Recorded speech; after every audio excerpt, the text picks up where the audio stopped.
Senhor, neste momento de aprendizado e aperfeiçoamento, rogamos a Ti todas as coisas, o auxílio necessário para a nossa evolução intelecto-moral.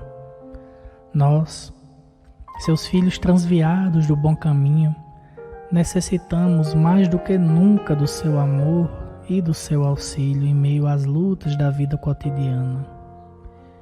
Que o Divino Mestre Jesus, em toda a sua graça, esteja aqui conosco agora, neste instante em que nós nos dedicamos ao despertar da verdade que regenerará este mundo, e que suas falanges de benfeitores a nos guiar sejam nossos pilares de sustentação nos momentos de boas intuições, na busca do conhecimento.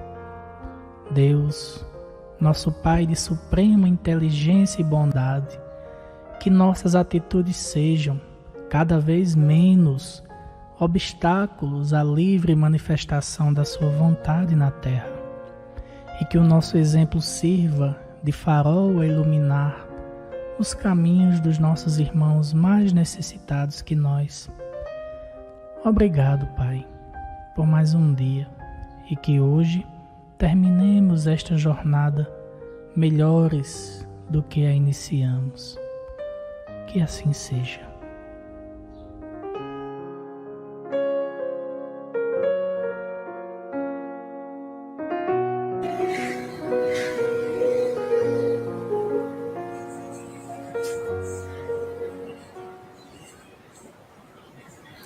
Boa noite a todos os nossos amigos que estão nos assistindo a partir do canal Estudando Kardec. Muito bom estar com vocês de volta. Eu estou substituindo o nosso amigo Rodrigo Ranieri hoje, mas estamos aqui para conversar sobre mais um tema dentro do Kardec em Foco. Se você é novo aqui nesse nosso canal, aproveito, peço para que vocês se inscrevam, dê um like, compartilhem com os amigos. Aqui no nosso canal nós temos a proposta de realmente estudar a obra de Kardec. Toda a obra de Kardec ela é estudada durante a semana inteira em lives, que são estudos aprofundados e cuidadosos de toda a obra de Kardec em todos os seus pontos. Se você está chegando agora, você se inscreve e abaixo nós temos as playlists do nosso canal, onde você pode acessar todos os estudos anteriores de todos os livros, o livro dos Espíritos, o livro dos Médiuns, a Gênese, o Evangelho segundo o Espiritismo e o Céu e o Inferno. Nós todos os dias temos estudo, então se você é espírita, quer aprofundar seu conhecimento, estuda conosco todos os dias, nós temos live. E hoje temos um programa especial, que é o Kardec em Foco. Temos um convidado muito especial, ele é lá da cidade de Itararé, em São Paulo. Estou falando aqui do Rio Grande do Norte, né, de Parelhas, Rio Grande do Norte, me conectando aqui por meio da tecnologia com o nosso amigo lá de Itararé, é Fernando de Souza. Né? Nosso amigo, ele é escritor, ele já tem 3 livros publicados, a gente pode até falar sobre ele, está aí à venda em todos os portais, né, de livrarias. Ele nasceu em um lar espírita, é trabalhador da União Espírita Allan Kardec e da União Espírita Casa do Caminho, que todas ficam lá na cidade de Itararé. É palestrante desde 2010 e também, como já falamos, é escritor. Eu vou chamar aqui para fazer parte conosco aqui o nosso amigo Fernando. Seja bem-vindo, meu amigo, para o nosso canal Estudando Kardec. Muito obrigado, Gilberto. Um grande prazer estar por aqui pela primeira vez. Espero que seja a primeira de muitas outras. Prazer conhecê-lo na tarde de hoje, que possamos trocar muita ideia vida fora ainda. Uma alegria estar aqui. Vamos lá. Ah, com certeza. Para nós aqui é uma grande satisfação. Nós temos alguns amigos aqui dos canais parceiros, como a TV Secal, né, que retransmite para nós lá de Florianópolis. E temos também a TV 7, nós temos a Seridó Espírita, o canal da Rosana Silva, a Web Rádio Fraternidade. Nós temos muita gente conosco, dando boa noite aqui, a nossa amiga Rosana Lima. E a Elis Rejane conosco também, participando desse momento. E hoje você está trazendo um tema muito legal, um diálogo de Kardec, Chopin e Mozart.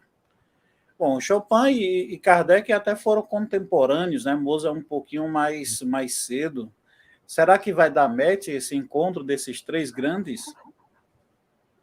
A gente está falando de espírito, como a gente fala no melhor sentido aqui, que já é pesado, hein? No melhor sentido do termo, ou seja, espírito grandão, que é o nosso Kardec, o Chopin e Mozart, homens de gênio, não é?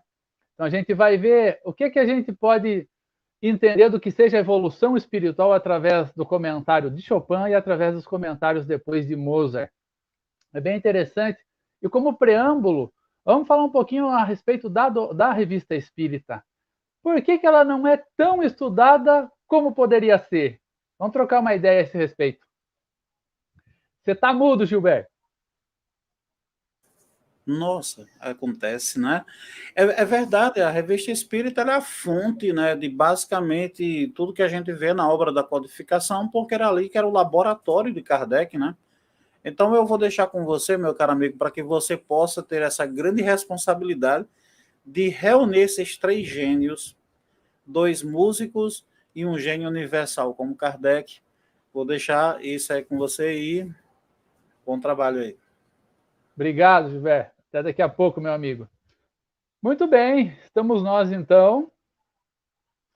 Como falei agora há pouco com o nosso amigo Gilberto, falo aqui de Itararé, interior do estado de São Paulo. Márcia, tudo bem, minha amiga? Seja bem-vinda. Divisa com o Paraná.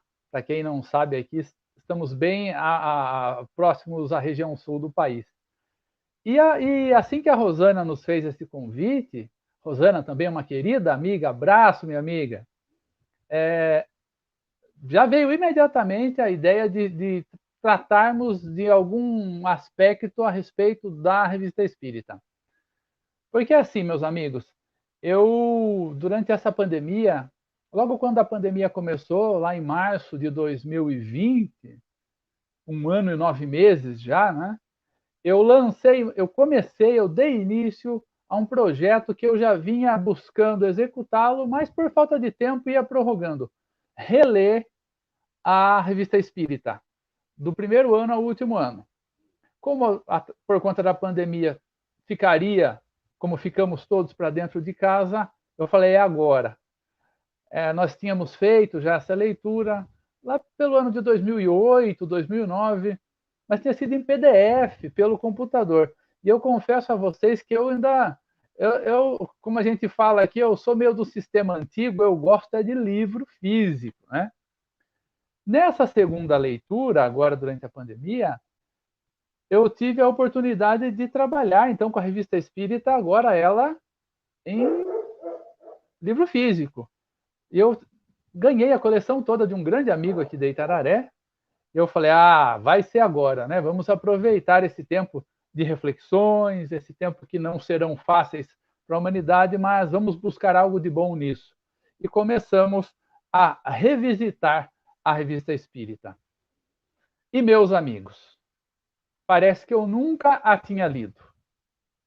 Tamanho volume de aprendizados, de reflexões, de apontamentos. É impressionante. A cada página nos saltavam aos olhos textos que nos dariam desdobramentos para inúmeras palestras, seminários, uma verdadeira riqueza. Uma verdadeira riqueza. A Revista Espírita, eu até tenho um amigo aqui da nossa região, que também é palestrante, escritor, o Alessandro Viana de Paula. Ele lançou um livro, na realidade é uma coleção, são 3 obras, Um Inestimável Tesouro, onde ele faz um guia de todos os assuntos que estão na Revista Espírita. Nós vamos procurar, então, nas suas obras, nessa trilogia Inestimável Tesouro, e ele diz onde nós encontramos aquele assunto na Revista Espírita. Então, eu pego, nesse momento, eu me aproprio momentaneamente do nome que ele deu à sua coleção, Um Inestimável Tesouro. Isso é a nossa Revista Espírita.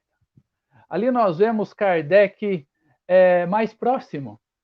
Nós percebemos melhor como era a sua rotina, até seu pensamento. o modus operandi do dia a dia da nossa doutrina, nós vemos a articulação daquele movimento que se iniciava. Incrível. São documentos, ela pode ser entendida como um panorama geral da doutrina espírita, laboratório, todos esses termos cabem, porque ela é difícil de ser definida por um único termo por conta da sua grandeza. Vale muito a pena. É realmente um inestimável tesouro, plagiando o meu amigo Alessandro, aqui escritor, também palestrante espírita da nossa região. Mas aí, logo que eu comecei, me veio uma pergunta e eu fui atrás de respostas conversando com outros amigos. Pensem comigo. Por que é que a revista espírita não é lida, ou não tão lida quanto deveria, pela comunidade espírita, pelos espíritas? Vamos fazer uma pesquisa rápida? Pensem vocês que nos acompanham nesse instante. Quantos centros espíritas vocês conhecem, vocês frequentam, que estudam a revista espírita? Quantas casas espíritas oferecem o estudo regular, o estudo sistematizado da revista espírita, partindo do primeiro ano, vindo página a página, texto a texto? Eu não me lembrei de nenhum quando eu me fiz essa pergunta lá no começo de março de 2020. Eu não conheço nenhuma casa espírita que faz esse estudo. Por que é que isso acontece? Aí eu parti para uma segunda pergunta. Por que é que ela é tão desfavorecida, a revista espírita, em relação às outras obras da codificação, sobretudo o Livro dos Espíritos e o Evangelho segundo o Espiritismo? E perguntei tanto para outros amigos palestrantes que estão há bem mais tempo nesse afazer, dirigentes de centros, e mesmo espíritas em geral. Troquei ideia rápida com um ou com outro aqui. E as respostas tiveram, de todas as respostas, duas falaram alto. A primeira: a revista espírita é muito longa, Fernando. A Márcia falou que também nenhum. É isso mesmo, Márcia. A resposta do porquê desse não oferecimento das casas ao público. Porque eu entendo que quem deve oferecer a revista espírita para o público são as casas espíritas, naturalmente, né? As células da divulgação máxima da doutrina espírita. Mas por que é que ela não é tão difundida? A primeira resposta que surgiu em número maior: ela é muito longa, ela é prolixa, ela não estimula a leitura, blá, blá, blá, algo nesse sentido. Aí a gente tem um pensamento que confirma algo que é até muito comum nos tempos de hoje, na modernidade líquida. A gente quer tudo de modo muito rápido. A gente não quer se comprometer com nada que demande mais tempo. A gente quer tudo para ontem. Então há uma certa preguiça de se estudar a revista espírita, porque, gente, são mais de 10 tomos. Cada tomo compreendendo os 12 meses daquele ano. Então, não é longa demais, vai dar trabalho, o que é uma pena. Porque a gente não faz ideia do que seja aprofundar-se em algum estudo no correr dos anos. André Luiz ouve isso de um de seus benfeitores na obra Os Mensageiros. O seu benfeitor diz: André, é interessante que as pessoas busquem uma especialização, se aprofundem em algo, se dediquem em longo tempo a algum projeto de interesse ao seu espírito. A revista espírita seria esse projeto. Um projeto que demandaria pelo menos 13 anos. Mas a gente acha que 13 anos é muito tempo. Como se espírito fosse destrutível, né? Mas, Fernando, 13 anos? Onde é que eu vou estar em 13 anos? Você vai existir. Seja encarnado, seja desencarnado, então por que não fazê-lo? E ter, no correr desses anos, um conhecimento mais profundo do que seja a nossa doutrina espírita. Então, esse é o primeiro ponto. O medo de se comprometer com estudos mais longos, porque, como eu disse, hoje, por força do mundo altamente tecnológico, da velocidade da internet, nós queremos muitas coisas ao mesmo tempo. e não temos tempo para nos aprofundarmos em nenhuma delas. Isso não é interessante. Mas o tema de hoje não é esse. Esse é um outro tema que não nos cabe nessa tarde / noite. Então, essa foi a primeira resposta que eu mais ouvi. É muito longa, é prolixa, desanima, etc, etc, etc. Tudo bem. A segunda resposta, que também falou alto.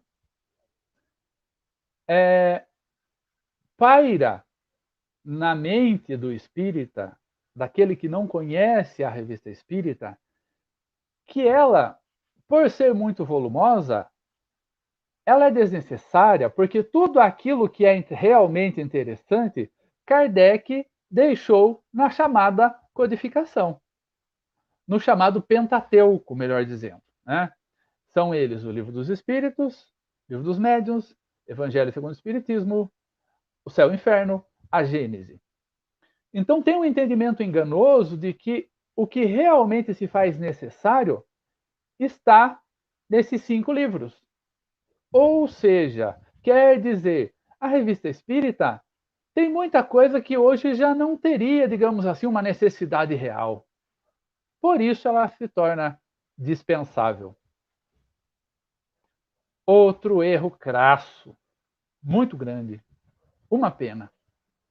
Então, a partir daí, nós, na mediocridade na qual ainda nos caracterizamos, nós nos atrevemos a assumir um singelo compromisso de divulgarmos mais a revista espírita nos seus múltiplos aspectos de enfoques e assim por diante, trazendo para palestras, lives e etc., tentando deixar uma sementinha, fomentar alguma curiosidade a respeito do seu estudo, convidar dirigentes de casas espíritas que, como eu, não ofereciam, pelo menos não até o início da pandemia, a revista espírita para o seu público nas suas casas espíritas.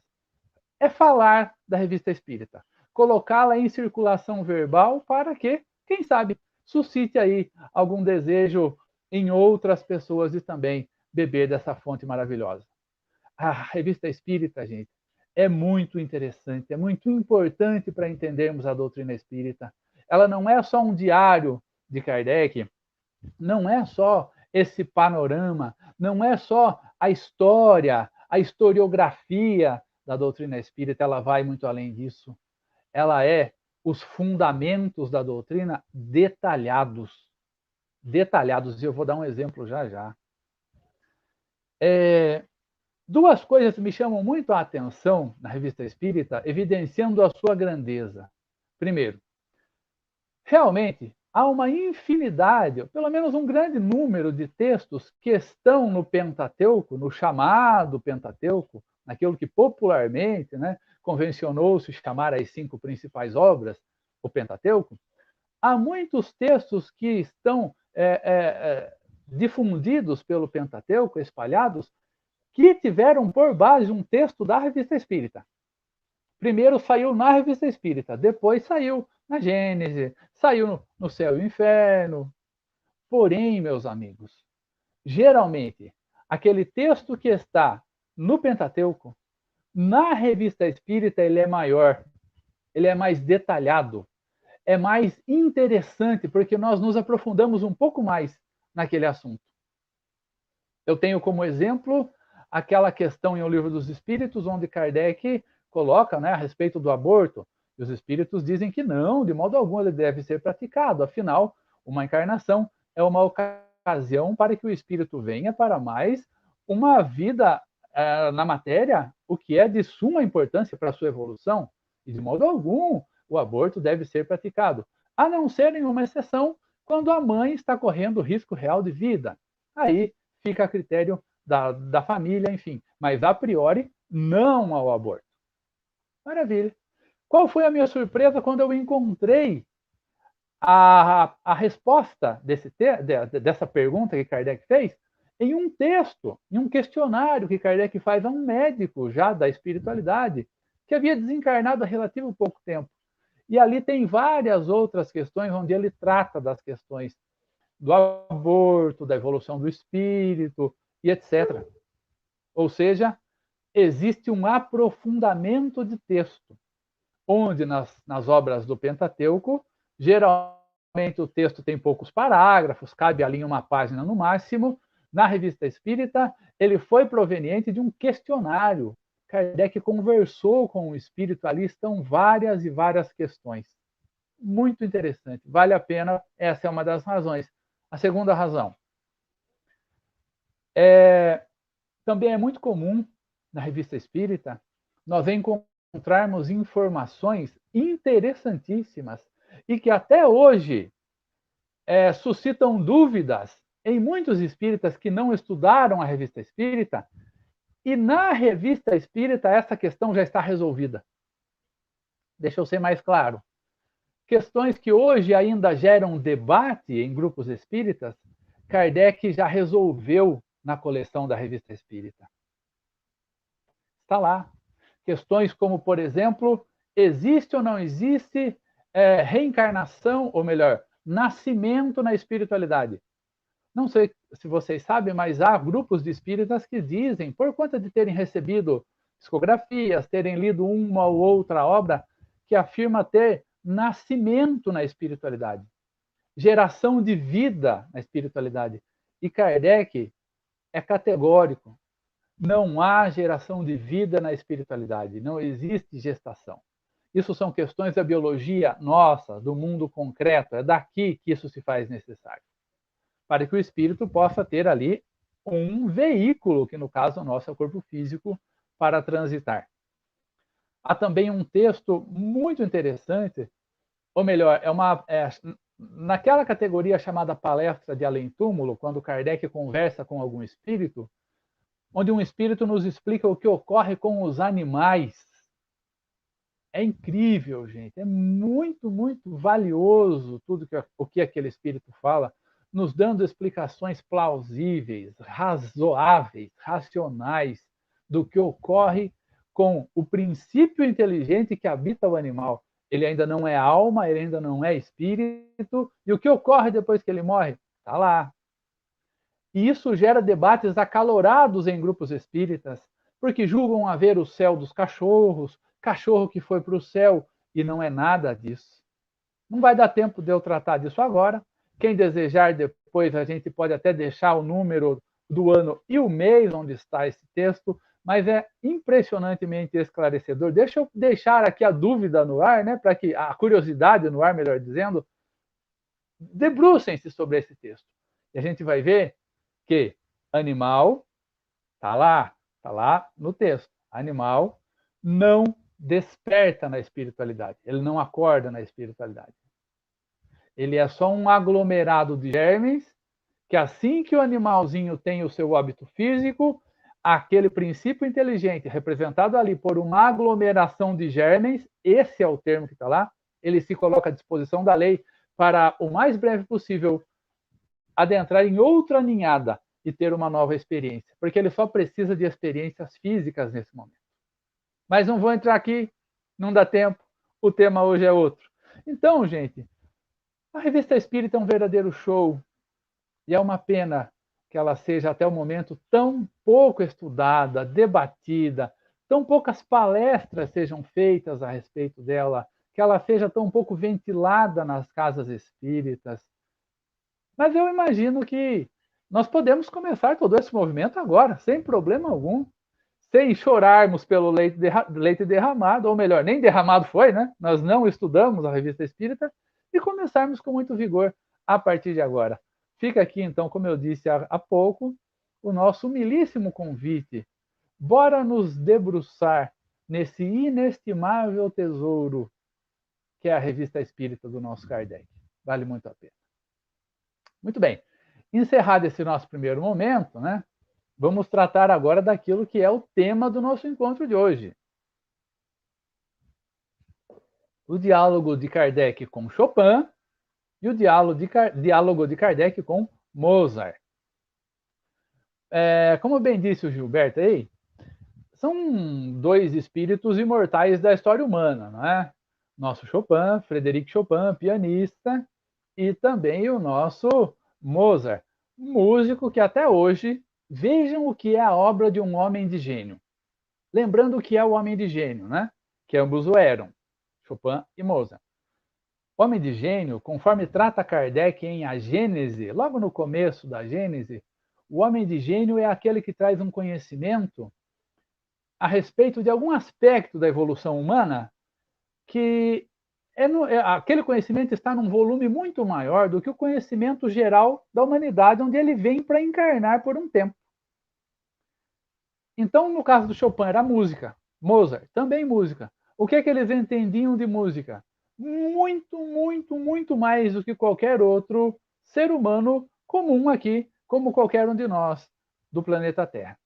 Então, eles vêm nos mostrar o que é uma música mais elevada, mais voltada às grandezas do espírito. Eles nos tocam, eles nos emocionam e marcam a história. Ficam para a posteridade. Tanto que, vamos pegar Mozart, né?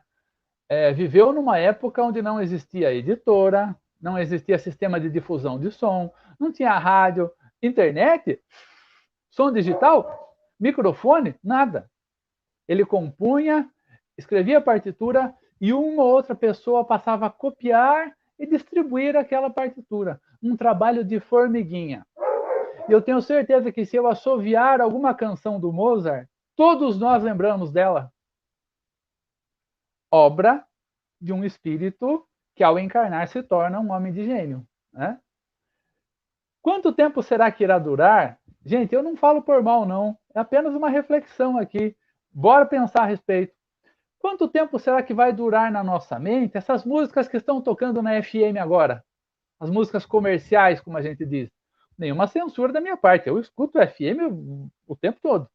Mas só a título de comparação. Eu imagino que uma música comum dos dias de hoje, até por conta da volatilidade das coisas, a gente se lembra dela o quê? 2, 3 anos? Talvez nem isso. Chopin, Mozart, Bach, Beethoven, isso só falando no campo da música, né? Que os homens de gênio vieram em todos os campos. Mas, mais especificamente a respeito da música, até hoje, se nós assoviarmos Beethoven, todo mundo conhece, também consegue assoviar. Se nós assoviarmos Bach, todo mundo assovia junto. Se nós cantarolarmos um trechinho de Mozart, todo mundo cantarola junto. Se nós lembrarmos qualquer um dos noturnos de Chopin, todo mundo vai detectar e falar, é Chopin, né? É triste. Vai detectar. Pois é, esse é o produto deixado por um homem de gênio. Eles estão em todos os aspectos da evolução humana, estão nas ciências, nas artes, na economia, na religião, na política, enfim. E, como eu disse agora há pouco, a tarefa deles é fazer a humanidade caminhar a passos mais largos através daquela propulsão que eles trazem naquilo que eles têm de talento. Plagiando Juscelino Kubitschek, né, que foi presidente do Brasil, lá na década de 50, eles fazem, o homem de gênio faz com que a humanidade caminhe 50 anos em 5. Essa é a ideia. Isto posto, né? Lembrando que então tanto Mozart quanto Chopin eram homens de gênio, vamos especificamente ao diálogo de Kardec com eles, para entendermos um pouquinho o que seja a evolução do espírito, o que nos espera mais à frente, o que então é muito confortador para todos nós. Muito interessante. Esses diálogos, meus amigos, minhas amigas, estão na Revista Espírita do ano de 1858 e 1859. Nós encontramos o diálogo de Chopin e de Mozart, espalhados pela Revista Espírita 1858, 1859, a quem desejar. Alguém pode estar pensando nesse momento, poxa, mas deve ser muito cara a coleção da Revista Espírita, né? Difícil para adquirir agora. Eu concordo, mas ela existe hoje gratuitamente, por exemplo, através do aplicativo Kardecpedia. É só baixar, tem toda a produção de Kardec, todas as obras de Kardec no aplicativo. É uma beleza, você roda no notebook, no celular, no tablet, Kardecpedia, para aqueles que não têm a Revista Espírita, querem dar uma olhada, começar a conhecê-la, só baixar o aplicativo na nossa loja de aplicativos e já sai estudando de boa, tranquilo. Muito bem. Então vamos lá. Kardec, a certa altura, começa a conversar com Chopin. Ele pergunta, eu não vou ler aqui as perguntas, né? eu tenho elas frescas na minha cabeça aqui, porque eu também sou músico, então para mim foi muito impactante, sabe, essa conversa de Chopin com Kardec, de Mozart com Kardec, dentre outros músicos, mas hoje nos concentremos nesses dois. Então Kardec pergunta a certa altura se Chopin é feliz. E Chopin diz, olha, até que eu sou feliz, mas não tanto quanto poderia. Já começa por aí. Aí Kardec esmiuça. Mas por quê? O que aconteceu? Por que você não se julga tão feliz o quanto poderia? E Chopin responde, porque eu não cumpri minha missão conforme poderia ter cumprido, conforme havia combinado. Olha só, gente. Chopin, na sua grandeza, ele na espiritualidade agora fazendo um balanço da sua encarnação enquanto gênio imortal da música, ele conclui não ter alcançado, digamos assim, aqueles objetivos que lhe eram previstos para essa encarnação como imortal do piano. A razão? Aí ele não diz muito nesse texto, mas nós vamos encontrar essa razão mais esmiuçada no livro Devassando o Invisível, de Ivone Pereira, quando ela também conversa com Chopin algumas vezes, e eu trago aqui, né, a título de colaboração, de complemento ao que o nosso Kardec conversa com Chopin. O que aconteceu foi que Chopin, a certa altura, passou a sentir muita saudade do mundo espiritual. Evangelho e Espiritismo trata disso. A melancolia. Há estados melancólicos, conforme nós lemos em O Evangelho segundo o Espiritismo, há alguns estados melancólicos que nada mais são senão saudade da nossa vida espiritual, da nossa cidade espiritual. E Chopin passou por isso. E essa saudade foi se tornando muito ampla e foi se tornando algo patológica, algo doentia. E ele passou a se fechar para o mundo, achando que ninguém compreendia a sua música, foi ficando mais abatido, misantropo, antissocial, foi se tornando cada vez mais fechado em si mesmo. Com isso, não é, a sua energia, o seu campo emocional cada vez mais abalado, ele foi também prejudicando a própria saúde física e a certa altura se fez presa fácil para o bacilo de Koch, a tuberculose, desencarnando em relativo pouco tempo. Aí, ao voltar para a espiritualidade, ele então confirma que ele deveria ter vivido mais, deveria ter produzido mais. Paciência. Deixaria agora para uma próxima oportunidade. Vejam só, que impressionante. O quanto nós precisamos valorizar a nossa encarnação, lutarmos por ela, mesmo nos dias difíceis, nos dias onde estivermos mais tristes, mais abatidos, isso faz parte. Nos esforcemos para combater essa melancolia que pode vir a se aprofundar e se tornar algo doentio. Deixa disso. Mas o que nos interessa aqui, para medirmos o que seja a evolução do espírito, é que o Kardec pergunta, e onde você está agora? Eu estou em um outro planeta, né? Eu não era da Terra, meu planeta é outro. Ah, certo. E como são os instrumentos musicais aí? E Chopin fala, muito mais sensíveis que os instrumentos da Terra. Muito mais leves, a sonoridade é muito mais bela, eles são muito mais harmoniosos. Olha que interessante, né, gente? Mas aí ainda não vejo lá nenhuma novidade, né? Algo que a gente pode concluir por si mesmo, né? Poxa, se aqui nós temos um mundo de provas e expiações, e o piano, embora seja uma maravilha, uma sonoridade belíssima, é pesado, madeira, dá trabalho, precisa regular cordas. Imagine em mundos mais evoluídos, ele também está mais aprimorado. Uma consequência natural do aprimoramento do espírito, o espírito aprimora os seus meios, tudo aquilo que está no seu entorno. Então, é claro que os instrumentos são muito mais dóceis, mais belos na produção dos sons, né? Ele confirma isso para Kardec. Legal. Olha só. Chopin está num planeta melhor que o planeta Terra, e lá os instrumentos são bem mais apurados, refinados, muito mais, os sons muito mais agradáveis que os nossos instrumentos. Interessante, né? Mas vamos seguir.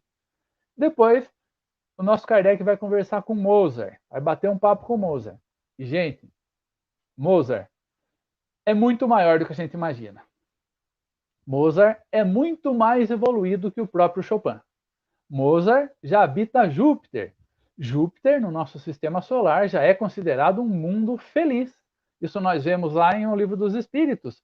E isso está pormenorizado na Revista Espírita, 1858 e 1859, os 2 primeiros anos. Mozart, gente, dá um verdadeiro show. Dá um verdadeiro show.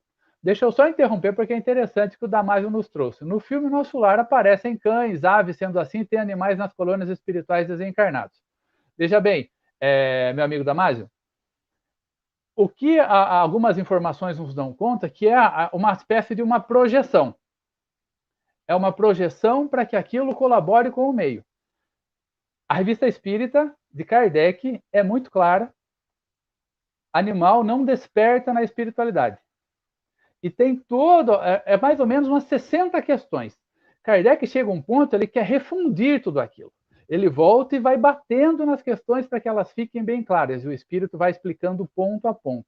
Não há necessidade do princípio inteligente, porque animal não é alma, é princípio inteligente despertar na erraticidade. Aí é uma questão de escolha. A doutrina espírita, a priori, não tem nenhum dogma, né? Eu prefiro ficar com Kardec. Para mim é a base. Aí cada um pode optar e, obviamente, tem todo o direito de abraçar aquilo que julgue mais interessante, aquilo que acredite sem problema algum, né? Estamos numa doutrina que tem seus fundamentos, mas que, como eu disse, esses fundamentos e até outras questões a posteriori não são impostas a quem quer que seja. É tranquilo. Kardec fala, ouve, refunde e confirma, animal não desperta na espiritualidade, assim como não há gestação na espiritualidade. Não há vida que sai de outra vida. Aí é uma questão de cada um de nós optar por aquilo que achar mais interessante. Como eu ia dizendo, para irmos caminhando já para o final da nossa fala, né? Mozart é muito maior do que a gente pensa. Os conhecimentos dele vão muito além do campo da música. Mozart entendia de política, Mozart entende de ciência, sabe, ele fala de mediunidade. Impressionante os diálogos de Kardec com Mozart, que recebem o título de Palestras Além Túmulo. É incrível, gente. Mozart é muito maior do que nós imaginávamos, como eu disse há pouco. Em dado momento, o nosso Kardec adentra, então, nas questões dos instrumentos musicais e pergunta para Mozart: meu amigo, como é que é a questão dos instrumentos musicais no seu planeta? São instrumentos muito mais delicados? E a resposta de Mozart é impressionante. Ele diz assim: olha, abraço, Damásio. Obrigado você, meu amigo, pela interação, pela pergunta. Eu que agradeço a sua parceria aí. Tamo junto. A resposta de Mozart é impressionante. Ele diz assim: no meu planeta não existem instrumentos musicais. Quando eu li isso, gente, eu falei: peraí, deixa eu ver se eu li certo. Joguei os olhos, li de novo. Não há instrumentos musicais no plano onde Mozart se encontra. Mas ele não é músico? Como é que ele cria? Ele explica. A mente cria. Ele compõe e imediatamente aquela sonoridade, aquela composição passa a, no melhor sentido do termo, estourar no seu entorno e se difundir. Todos passam a ouvi-la. Todos passam a ouvi-la. E veja, um planeta de espíritos que estão encarnados. Ele diz que nesse momento as aves captam, obviamente que de modo inconsciente, e reproduzem a melodia. Olha que coisa impressionante. Não existem mais instrumentos musicais, porque agora eles alcançaram um nível evolutivo onde ferramentas, instrumentos, situações intermediárias são dispensáveis. Dá para entender um negócio desse? Dá para entender, mas é impressionante, né? Mas um raciocínio rápido aqui, a gente entende o que ele quis dizer. Vejam só. Por que nós ainda precisamos de ferramentas, de instrumentos, de meios que nos possibilitem contato e a conclusão de afazeres? Porque nós, por nós mesmos, ainda não damos conta. Esses dias eu erguia o meu carro com um macaco para trocar o pneu e eu fiquei refletindo naquele macaco que erguia o carro. Algo desse tamanho assim, ó, pequenininho, 15 centímetros por 10. Fazia algo que vários Fernandos fazendo junto não dariam conta. Ou seja, nós criamos, através das leis da mecânica, uma ferramenta, um instrumento que consiga suprir aquilo que eu ainda não dou conta. Mas à medida que nós formos evoluindo, meus irmãos, à medida que nós formos nos desenvolvendo evolutivamente, instrumentos, ferramentas, intermediários vão sendo dispensáveis, porque nós temos algo que hoje ainda é muito fraco em nós. Coisa comum do nosso momento evolutivo, sem problema algum.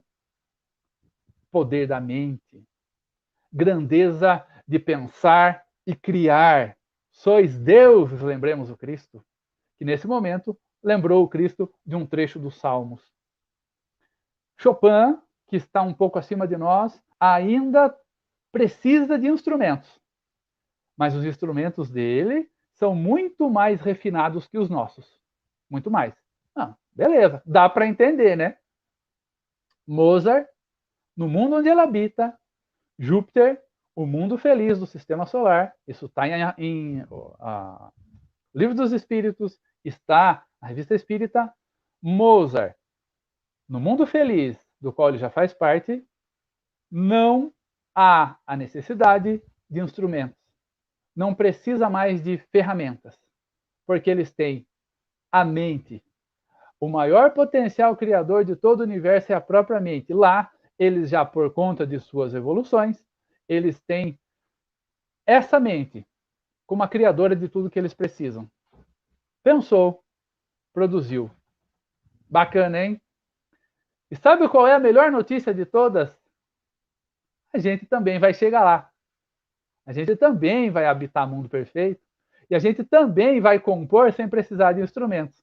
Isso para mim ainda é um pouco chocante, porque não dá para ver, mas eu tenho aqui nessa outra parede, aqui no canto da sala, vários instrumentos. Tem o violão, viola caipira, cavaquinho, instrumentos de percussão, instrumentos de sopro, tem o piano digital. Então, eu falo, nossa, não vou precisar mais disso, mas é tão gostoso lançar mão e usar um instrumento. Caetano Veloso canta em uma música, como é bom poder tocar um instrumento. Mas são coisas do nosso atual momento evolutivo. À medida que evoluirmos, dispensaremos essas situações. E nem instrumento musical nós vamos precisar. Pensou, pam, criou, lançou. Maravilha, né? Bora em busca disso, então? Como? Sendo a nossa melhor versão. Como é que eu faço para ser a minha melhor versão? Recomendação do Espírito Verdade. Amai-vos, eis o primeiro mandamento. Instruí-vos, eis o segundo. Eu encerro a minha fala aqui, mas conforme o próprio Gilberto já me deu essa deixa, eu vou mostrar rapidamente os meus livros, né? Eu tenho aqui o Noites Inesquecíveis, editado pela IDE. Trata de trabalhos mediúnicos, são 15 casos reais. Eu dirijo o trabalho mediúnico, eu sou aquele que conversa com os espíritos aqui em Itararé, nas duas casas que eu dirijo. E aqui estão os 15 casos que mais me impactaram, surpreenderam. E sempre tem Kardec, através do Livro dos Médiuns, Livro dos Espíritos, embasando aquilo que está ocorrendo como referência bibliográfica. Julgo muito importante um livro que se fale espírita, que ele seja, antes de mais nada, doutrinário.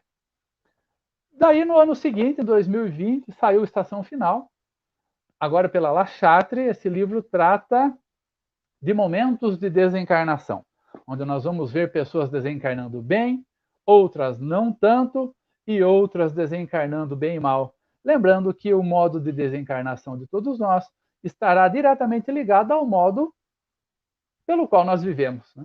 Com maiores os apegos à matéria, maiores as dificuldades do desencarne. O oposto também é verdadeiro. Com maior a nossa espiritualização, maiores as facilidades para nos desconectarmos da velha carcaça e seguirmos mais tranquilos para a espiritualidade. E agora, a coisa de 1 mês e meio atrás, 2 meses, saiu a continuidade do Noites Inesquecíveis, agora Noites Fascinantes, também pela IDE, que são mais tantos outros casos reais que nós vivenciamos nas noites de trabalho mediúnico, onde somos, como eu disse, dirigente, aquele que conversa com os espíritos. Eles estão aí pela internet, como o Gilberto bem disse, estão no site Lojas Americanas, Livraria Cultura, Amazon, Saraiva, na própria editora, né, na ID, na La Chatre. Então, por aí. Gente, muito obrigado. Muito obrigado pela oportunidade, pelo espaço. Rosana, abraço, minha amiga. Muito obrigado pelo convite. Eu vou ficando por aqui e até uma próxima oportunidade, Gilberto, meu amigo. Toca daí. Meu querido amigo Fernando, que prazer maravilhoso conhecer você e escutar essa exposição maravilhosa. Olha, eu me identifiquei muito com muita coisa que você falou, que além de músico também, que eu sou um músico. Eu estou vendo o violão ali atrás, ó. Olha o violão lá atrás, ó. Tá aqui, ele tá quebrado, é uma pena. Deixa aqui só para fazer de conta que ele está embelezando o meu espaço, mas ele com certeza é mais bonito do que eu. Mas olha só, eu me identifiquei com muita coisa que você falou, afinal eu também sou professor. Olha só, eu achei muito interessante essa proposta que você fez aqui na live, de falar sobre a revista espírita e falar sobre essa conversa que Kardec fez, essa conversa que fez com esses espíritos de Chopin, de Mozart, e você não entregou o texto. Você passou as informações e deixou todo mundo, tenho certeza, deixou todo mundo assim com aquela fome, aquela vontade, né, de ir lá na revista espírita. Então, é uma estratégia que funciona. Eu vou já caçar aqui na revista espírita que eu tenho guardado no meu computador. Eu vou procurar essas entrevistas aí, essa conversa de Kardec, porque com certeza, olá, nosso amigo Sandro José, Fernando, né? O pessoal aqui comentando aqui. Então, eu me lembrei de uma estratégia que uma professora, colega minha, fez numa escola infantil, e desde então eu copiei a ideia e fiz com alguns estudantes meus.